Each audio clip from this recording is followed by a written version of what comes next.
चाईबासा में जारी नक्सल ऑपरेशन में दो चुनौतियां पुलिस और सुरक्षा बलों के लिए बड़ी बन चुकी है और इसे पार पाना आसान नहीं। ऐसे में क्या बरसात से पहले चाईबासा को नक्सल मुक्त किया जा पाएगा, ये अहम सवाल। देखिए ये रिपोर्ट।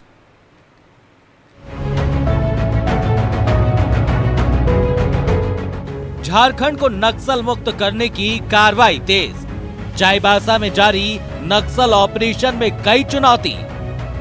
नक्सलियों के शीर्ष नेता आईईडी सहित आने वाले दिनों में मौसम बनेगी चुनौती। बारिश से पहले नक्सलियों के गढ़ को खत्म करने का लक्ष्य। नक्सलियों का डायरेक्शनल आईईडी सबसे ज्यादा घातक। फिलहाल नक्सलियों का सिरिंज आईईडी भी खतरनाक। नक्सलियों के खिलाफ चाईबासा में अभियान जारी है। हालांकि नक्सलियों के खिलाफ जारी ऑपरेशन में आईईडी एक बड़ी समस्या बनकर सामने आई है। नक्सलियों के द्वारा वर्तमान में दो तरह के आईईडी का इस्तेमाल किया जा रहा है, जिसमें डायरेक्शनल आईईडी सबसे ज्यादा घातक है, तो वहीं सिरिंज आईईडी भी जो वर्तमान समय में घातक है। इन आईईडी की रिकवरी को लेकर विशेष व्यवस्था नहीं है, क्योंकि डायरेक्शनल आईईडी जहां होता है वहां सिर्फ सिरिंज लगी रहती है, जो मशीन डिटेक्ट नहीं कर पाती, और जैसे ही उस पर सुरक्षा बलों के पैर का प्रेशर पड़ता है वह एक्टिवेट हो जाता है और फिर ब्लास्ट हो जाता है। सावधानी अधिक बरतना होगा। और दूसरा जो कि मनोबल जिस तरह से अभी हाई हुआ है सीएम साहब के द्वारा चोपर दे करके हमारा जवान अभी सुरक्षित है, तो हम लोग और खुश हैं कि नहीं, हम लड़ेंगे। देखिए, सरंडा क्षेत्र में अभी नक्सलियों द्वारा अधिकतर प्रेशर आईडी का उपयोग किया जा रहा है, और प्रेशर आईडी का जो स्विच है, स्विच मेडिकल सिरिंज का उपयोग होता है वहाँ कोई, तो उसी दौरान हमारा फोर्स उस छुपा के रखने से प्रेशर आईडी का चपेट में अभी अधिकतर हो रहे हैं। झारखंड में बड़े पैमाने पर नक्सल ऑपरेशन चलाए जा रहे हैं। इस दौरान नक्सलियों के बड़े नेता नक्सल ऑपरेशन के दौरान चुनौती बने हैं, तो वहीं आने वाले दिनों में मौसम भी परेशान करेगी। बारिश के मौसम में ऑपरेशन में कई तरह की कठिनाई आती है, खास तौर से जो भौगोलिक परिस्थिति है वो भी नक्सलियों के लिए मुफीद हो जाती है। ऐसे में बारिश के मौसम में ऑपरेशन का संचालन आसान नहीं है। हालांकि झारखंड जगुआर के आईजी कहते हैं कि मौसम की चुनौती अगर सुरक्षा बलों के लिए है तो वो नक्सलियों के लिए भी है। देखिए, ऑपरेशंस जो है किसी भी मौसम में कभी भी झारखंड में रुके नहीं हैं। अभी जो ऑपरेशन चल रहे हैं, चाहे वो सारंडा में हो या अन्य जगहों पर हो, तो वो बारिश में जो प्रिकॉशंस लेने हैं वो हम लोग लेते हैं। और बहुत जंगल पहाड़ में थोड़ा सा तेज़ बारिश होने के कारण नालों में पानी रहता है, लेकिन वो परेशानी नक्सलियों को भी है। अगर फोर्स को परेशानी है तो हमको भी है, क्योंकि लोगों का, हमारे जो जवान हैं, चाहे वो किसी भी फोर्स के हों, Jharkhand Jaguar, CRPF, Jharkhand police, उनका मनोबल बहुत ऊंचा है और ये अभियान चलता रहेगा। झारखंड में नक्सलियों के लिए अब अंतिम विदाई का वक्त नजदीक है, लेकिन आईईडी के साथ मौसम झारखंड पुलिस के नक्सल ऑपरेशन के दौरान बड़ी परेशानी बनकर उभर सकती है। रांची से न्यूज़ 11 भारत के लिए इमरान की रिपोर्ट।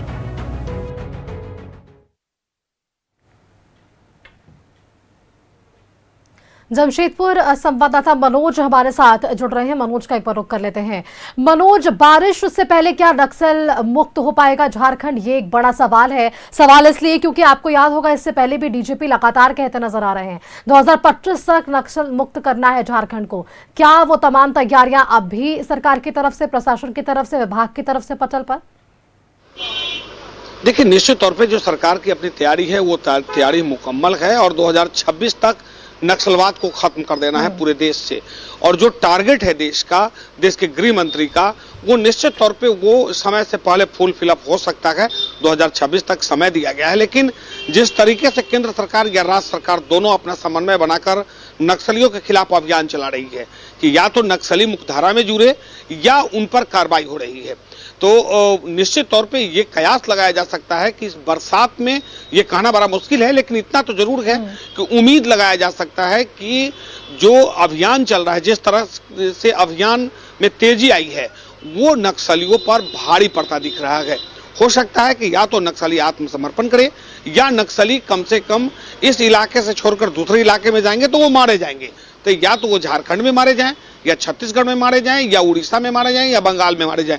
कहीं भी जाएंगे तो निश्चित तौर पे जो अभियान सिर्फ एक झारखंड का नहीं है, ये अभियान पूरे देश का है।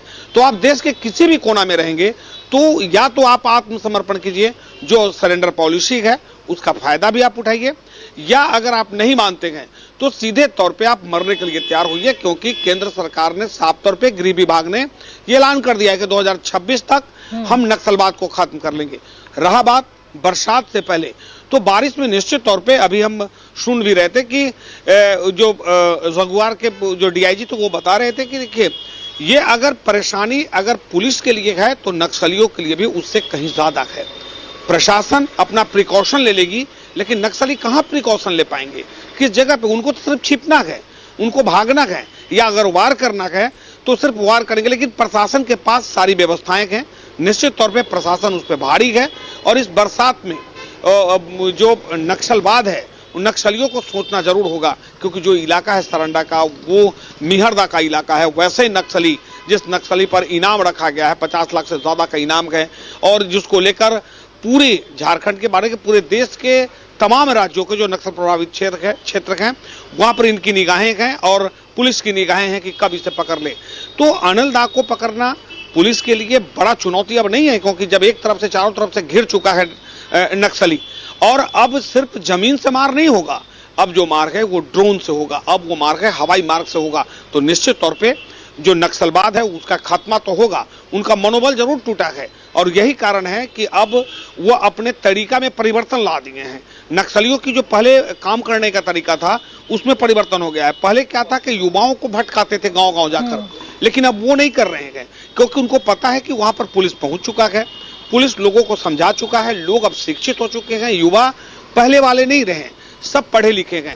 लेकिन मनोज, इससे इनकारा नहीं जा सकता कि आज हमने जो पहलगाम में भी हमले देखे, या उसके बाद जो अलग अलग शहरों से चुनिंदा कुछ ऐसे लोग जिनकी प्रतिक्रियाएं सामने आ रही थी, जो ऐसे आतंकवादियों का कहीं ना कहीं पोस्ट के जरिए समर्थन करते नजर आ रहे थे, वो मेरे और आपके बीच में ही, और ऐसे शहर से ही ये लोग सामने आते हैं।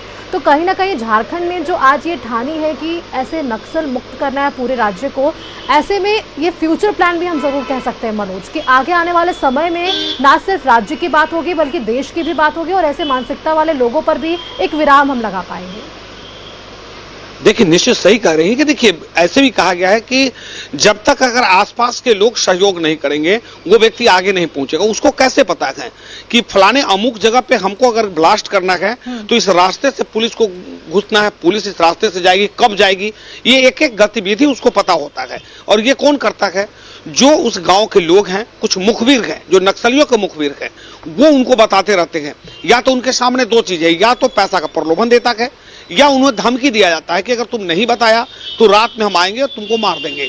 तो ये दो चीज है। लेकिन अब पहले से लोग जो है कुछ जागरूक जरूर हुए हैं, क्योंकि हमने पिछले दिनों देखा है सरंडा के उन जंगलों में जहां गांव के लोग, आपको याद होगा गांव के लोग 2000 से ज्यादा गांव के लोग नक्सलियों के खिलाफ अभियान छेड़ दिया। उन लोगों ने हाथ में लाठी, डंडा, तलवार, तीर धनुष लेकर पूरे गांव में रात जगा कर रहे थे कि नक्सल के तरफ से अगर या नक्सलियों के बात मानने वाले को भी हम गांव से खदेड़ भगाएंगे। तो ये एक मैसेज लोगों को मिला और लगा कि निश्चित तौर पे अब युवा जो है या बुजुर्ग जो है वो अब आगे आने लगे हैं। और यही कारण है कि डीजीपी ने कैंप भी किया वहां पर चाईबासा में, और जो एसएसपी है, एसपी हैं, डीआईजी हैं, लगातार कैंप कर रहे थे। तो उसका फायदा कहीं ना कहीं गांव के लोगों को अब मिल रहा है, पुलिस का सहयोग और पुलिस पे भरोसा हो रहा है। लेकिन पुलिस को और भरोसा अपना बढ़ाना होगा गांव के लोगों को, गांव के लोग आज भी भोले भाले हैं। उनको अगर कोई थोड़ा प्रलोभन दे दिया वो दूसरे तरफ हो जाते हैं। तो उन प्रलोभन पर कैसे विराम लगे, क्योंकि रोजगार बड़ी समस्या है। रोजगार अगर लोगों को मिल जाए या गांव के लोगों को एजुकेशन की तरफ से अगर सरकार की तरफ से योजना चल रही है, लेकिन पुलिस जो व्यवस्थाएं करी ताकि पुलिस और आम आदमी के बीच जो एक सामंजस्य है वो स्थापित हो, लोगों को लगे कि नहीं पुलिस मेरे लिए है, हमें डरने की जरूरत नहीं है। अगर कोई धमकी देता है तो इसकी सूचना हम पुलिस को दें, क्योंकि अमूमन देखा गया है कि गांव के लोग पुलिस को बताते नहीं हैं, क्योंकि उनको डर लगा रहता है कि हो सकता है कि वो जो व्यक्ति हमें कहा है अगर वो जान गया तो हमें मार देगा। और ऐसा होता भी है, क्योंकि भरे बाजार में फरमान सुनाया जाता था, लेकिन वो फरमान अभी नहीं दिख रहा है। हालांकि इक्की दुक्की घटना अभी भी है, लेकिन उसे इनकारा नहीं जा सकता। लेकिन पुलिस देखिए मनोज, अभी, ऐसे पहले नक्सलियों को या माओवादियों को पकड़ने के झारखंड पुलिस या विभाग अलग अलग तरीके अपना रही है। उनमें से कुछ तरीके ऐसे भी हैं जहां हमने ये जरूर देखा है पिछले कुछ उदाहरण में कि या तो वैसे नक्सली या माओवादी खुद आत्मसमर्पण नीति के तहत सामने आ जा रहे हैं या उनका एनकाउंटर हो रहा है। ये दो चीजें हैं। और जो आत्मसमर्पण करके आ रहे हैं विभाग के पास या सरकार के पास, मेरा आपसे सवाल ये है, क्या उन लोगों से पूछताछ के आधार पर तमाम चीजें पुलिस निकाल पा रही है उनके भीतर से कि और ऐसे कौन से मुख्य लोग जो अब भी क्षेत्र में सक्रिय हैं? देखिए, निश्चित तौर पे पुलिस को जब आत्मसमर्पण जब नक्सली जो करते हैं, हाँ। तो निश्चित तौर पे पुलिस को एक बड़ा उसका जरिया पता चल जाता है कि आखिर कौन कौन लोग हैं, क्योंकि उन्हीं के जरिए जो है पुलिस आगे टारगेट करती है और लोगों को पकड़ना शुरू कर देती है। या जो नक्सली पकड़ाते हैं वो बता देते हैं कि नक्सलियों के अंदर वो कितना मजबूत है, कौन सा वेपन उनके पास काम कर रहा है, कौन से जगह पे उनका जो है वो अपना वो लोग रह रहे हैं, मिल रहा है, और कैसे जिस जगह से आखिर वो झारखंड से उड़ीसा से छत्तीसगढ़ से बंगाल कैसे आते जाते हैं, कौन सा सोर्स है उनका, आर्म्स जो पहुंचता है उनके पास क्या सोर्स है, तो ये उसका पता लगता है और उसके बाद पुलिस उससे और मजबूत हो जाती है। और यही कारण है कि आज नक्सली जो कमजोर हुआ है उसका मुख्य कारण है कि नक्सली पुलिस से मिल गया और पुलिस को नक्सली का जो अंदर का भेद है वो बता दिया, तो वो उसका फायदा हुआ है। और यही कारण है कि पुलिस लगातार लोगों से कह रही है कि देखिए, अब आप हथियार डाल दीजिए, वो आपके लिए बढ़िया है, सरकार का सरेंडर पॉलिसी है, सरकार आपको उसके तहत आप पर जो मामले दर्ज है वो अब जेल में तो आपको जाना ही पड़ेगा, लेकिन सरकार आपके तरफ से एक ये प्रयास करेगी कि ताकि आपका सजा कम से कम हो और आप मुख्यधारा में जुड़कर अपने समाज में रहिए। तो ये एक मैसेज देने का काम प्रशासन लगातार कर रही है, सरकार लगातार कर रही है। लेकिन जो अभी भी कुछ जो जिनकी मानसिकता अभी भी नक्सलवाद का है वो अभी बदल नहीं पाए हैं, वो उनको कैसे बदला जाए इसको लेकर पुलिस को और पहल करने की जरूरत है। या तो पुलिस सीधे तौर पे 2026 तक टारगेट दिया गया है, ये टारगेट निश्चित तौर पे बड़ा है और उस बड़े टारगेट को पुलिस फुल फिलअप जरूर कर लेगी, क्योंकि पुलिस को पता है कि किस इलाके में ये बड़ा नक्सली बैठा है।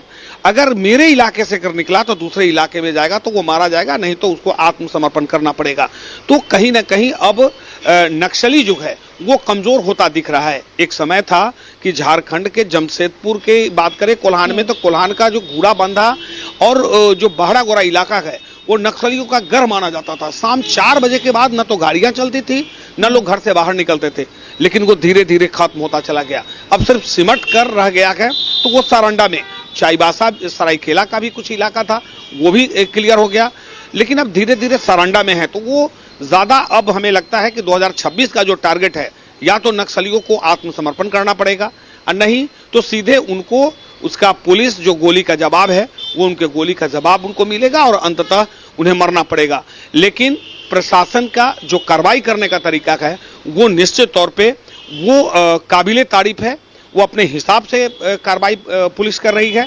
लेकिन नक्सलियों ने अब जो आईडी बम में जो प्रेशर बम का उपयोग कर रहा है, निश्चित तौर पे पुलिस के लिए थोड़ा चुनौती जरूर, लेकिन पुलिस ने भी उसका रास्ता अपना निकाल लिया है कि कैसे हम उसका मुंहतोड़ जवाब दे सके। जी बिल्कुल मनोज, अगर ठानी है तो इसे पूरा भी करेगी सरकार और प्रशासन विभाग, क्योंकि आपको याद होगा इससे पहले भी आईडी ब्लास्ट में जवान तक घायल हो जा रहे हैं हमारे, लेकिन अब भी दृढ़ संकल्पित है विभाग और प्रशासन कि ऐसे लोगों को उखाड़ फेंकना है समाज से। बहुत बहुत शुक्रिया मनोज आपका हमारे साथ जुड़ने के लिए और तमाम जानकारियां हमारे दर्शकों संग साझा करने के लिए कि किस तरह से नक्सल मुक्त झारखंड बनाने को लेकर एक रोड मैप प्रशासन और विभाग की तरफ से तैयार है। वो बारिश का मौसम जरूर आएगा, परेशानियां जरूर होंगी, लेकिन एक दृढ़ संकल्प इनके भीतर अब भी जारी है।